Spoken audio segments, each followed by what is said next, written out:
what I'm going to do is, Todd did a great job of introducing David today. David was someone who helped me back in 2008 when I was helping a lot of you, come back from that debacle from 2007 through 2008. He helped me. He was my consultant. He was a voice in my ear. I paid him to help me understand the things I didn't understand. And for 10 years, I tried to get him to work at KCM.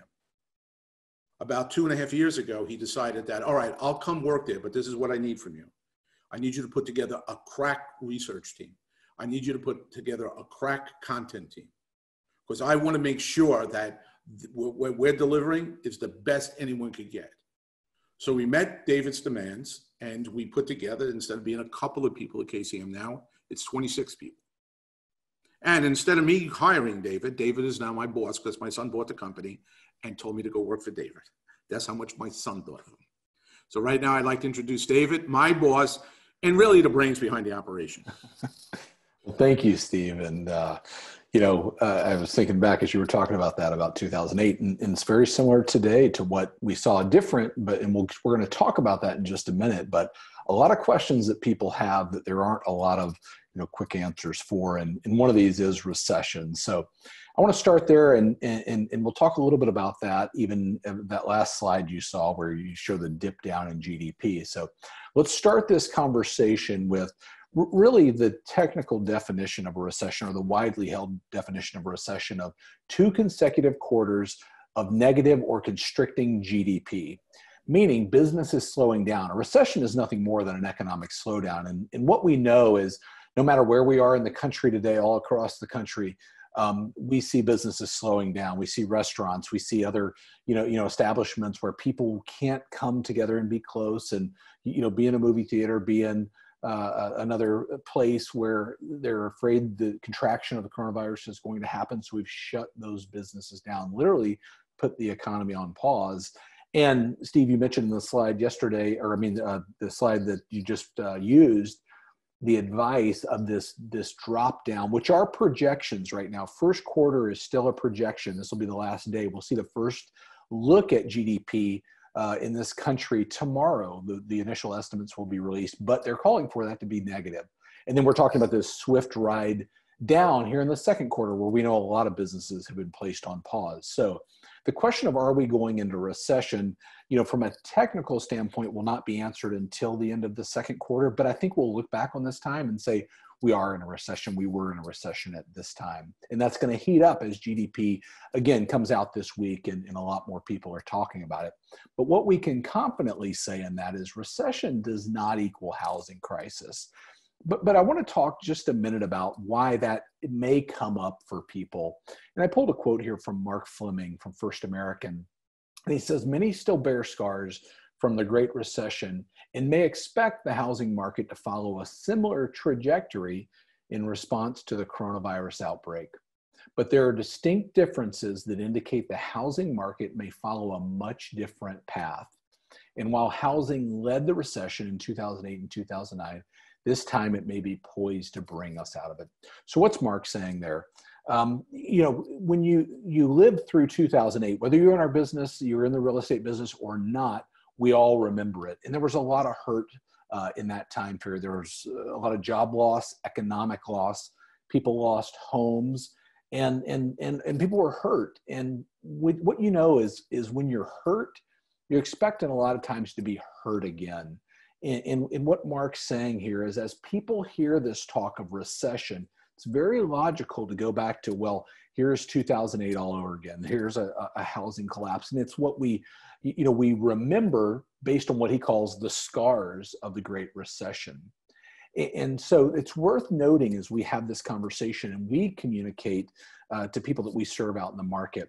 And I want to bring in this other quote from Doug Bryan. It says, with the exception of 2 recessions, the Great Recession from 2007 to 2009 and the Gulf War recession of 1990 to 1991, no other recessions have impacted the U.S. housing market according to Freddie Mac's Home Price Index. And that's data going all the way back to 1975 till today. And so what he's saying there is, when we go all the way back and we look at this data, we see 2 recessions, according to Freddie Mac's data, that negatively impacted the housing market, meaning where we saw depreciation. So what our team did there is we went and looked at CoreLogic's data as well and graphed this.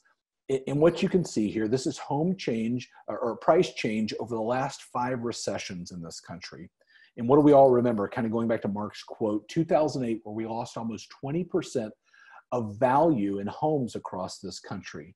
But then if you look at the 4 recessions prior to that, we only see one, which again was mentioned as well in the previous quote, in 1991, where we lost, where we depreciated in home values across this country. But what do we see in those other 3?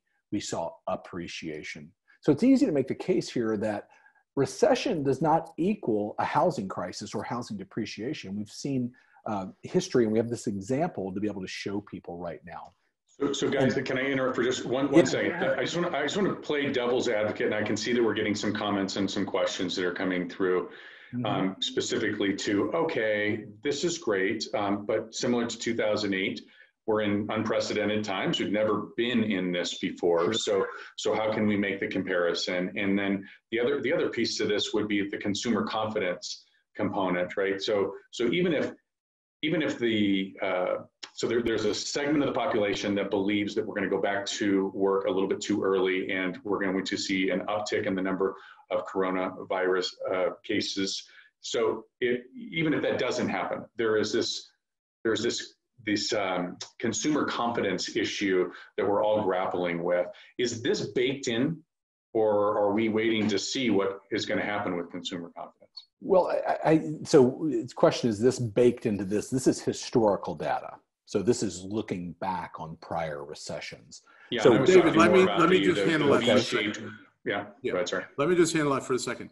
What winds up taking place is the fact that part of the consumer confidence challenge is if you get bit by a dog and then you see the next dog, you assume you're going to get bit again. So what they're seeing is that, all right, people are having challenges as far as employment, and we're going to cover that at length in a second, all right, the whole employment situation. But really what I think the consumer confidence issue really is right now is they're making the assumption that if we run into another recession, it's going to be like 2008 again.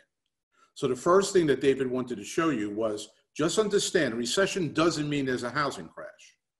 In the last 5 recessions, there was one in 2008 because housing caused that crash. All right. In the other 5, only one time did it go down less than 2%. But that does not mean that the consumer is just going to say, oh, okay, that's fine. What we now have to do, because consumer confidence is up to us. If we have agents sitting on the sideline afraid to say what's taking place, consumer confidence will continue to deteriorate. Because